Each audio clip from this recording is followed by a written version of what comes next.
मेरा नाम दीपक है और जो मैं बताने जा रहा हूं वो कोई कहानी नहीं है। ये घटना 17 जुलाई 2021 की है। समय था रात के 9:40 बजे। मैं पुणे से महाबलेश्वर की तरफ गाड़ी चला रहा था। स्टीयरिंग पर मेरे हाथ थे लेकिन दिमाग कहीं और। अगले दिन सुबह एक ज़रूरी क्लाइंट मीटिंग थी। होटल पहले से बुक था। मैंने सोचा रात में निकल जाऊं, ट्रैफिक नहीं रहेगा, आराम से पहुंच जाऊंगा। बारिश का मौसम था और मुझे हमेशा से बारिश में ड्राइव करना अच्छा लगता था, कम से कम उस रात तक। शुरुआत बिल्कुल सामान्य थी। हाईवे साफ, हल्की बारिश, डैशबोर्ड की हल्की नीली रोशनी, रेडियो पर 90s के पुराने गाने, सब कुछ बहुत सामान्य। इतना सामान्य कि आज सोचता हूँ शायद यही सबसे बड़ी गलती थी। जब वाई से आगे घाट रोड पर मुड़ा, घड़ी में 10:55 थे और उसी पल जैसे किसी ने मौसम का स्विच बदल दिया।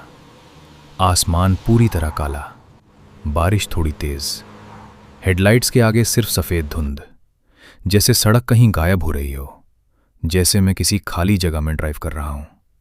करीब 8 किलोमीटर ऊपर चढ़ने के बाद सड़क सुनसान हो गई।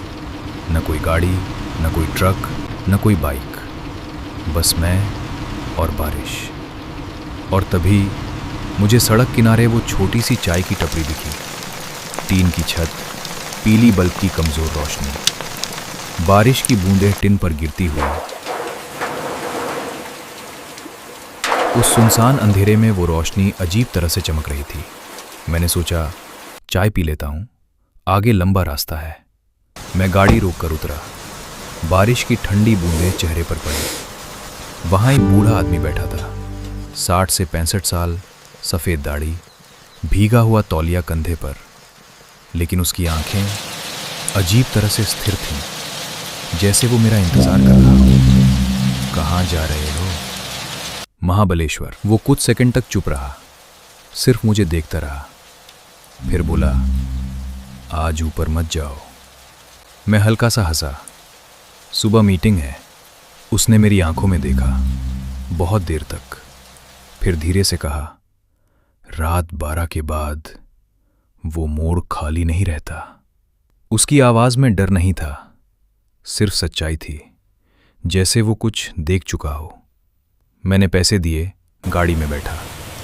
जाने क्यों एक बार पीछे मुड़कर देखा।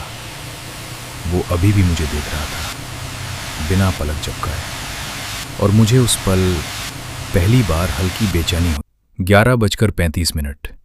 बारिश अब तेज, वाइपर तेज, फिर भी शीशे के पार सब धुंधला, नेटवर्क गायब, सड़क और संकरी।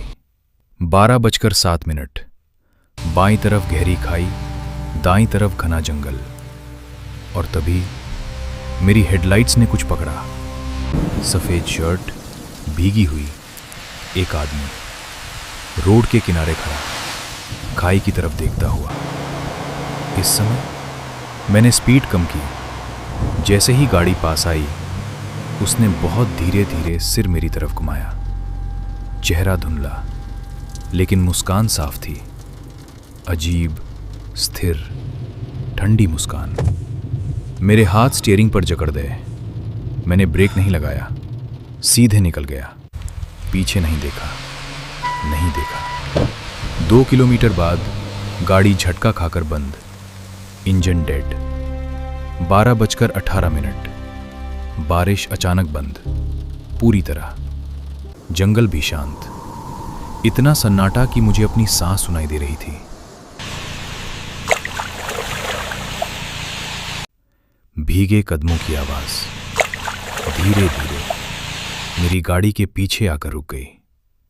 मैंने पीछे नहीं देखा, नहीं देखा। तभी पीछे की सीट पर हल्का वजन, गाड़ी थोड़ी नीचे झुकी। मेरी रीढ़ में ठंडक दौड़ गई। धीरे से रियर व्यू मिरर ऊपर किया। अंधेरा, लेकिन एक कंधा मेरे ठीक पीछे। फिर कान के पास ठंडी सांस, इतनी पास कि गर्दन के बाल खड़े हो गए।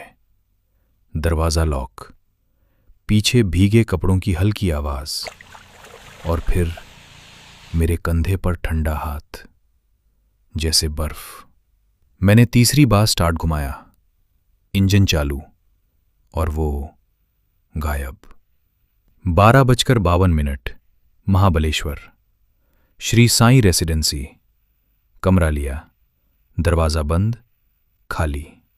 1:20, लेटा। 2:13, आँख खुली। कमरा अंधेरा, पर वही गीले कपड़ों की गंध। बिस्तर के पायदान पर वजन, खिड़की की हल्की रोशनी में एक परछाई। सिर झुका हुआ, मेरे पैरों के पास। मैं हिल नहीं पा रहा था। कुछ सेकंड बाद वजन हट गया। लाइट जलाई, कमरा खाली, लेकिन बिस्तर के कोने पर ताज़ा गीले निशान।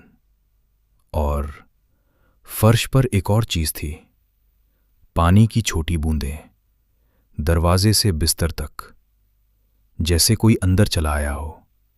सुबह 6:30, रिसेप्शन। दीवार पर फोटो, 13 जुलाई 2019, दुर्घटना स्थल। वही मोड़, वही सफ़ेद शर्ट। लड़के ने कहा, ड्राइवर की लाश नहीं मिली।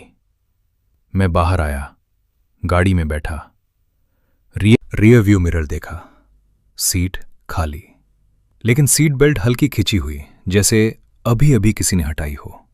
आज 5 साल हो गए। मैं उस रास्ते से रात में नहीं गया, लेकिन आज भी कभी कभी बारिश की रात में मुझे कार के पीछे से वही की आवाज़ सुनाई देती है, और मुझे लगता है शायद उस रात वो मेरे साथ सिर्फ होटल तक नहीं आया था, शायद वो अभी भी पीछे बैठा है। बस मैं मिरर ऊपर नहीं करता।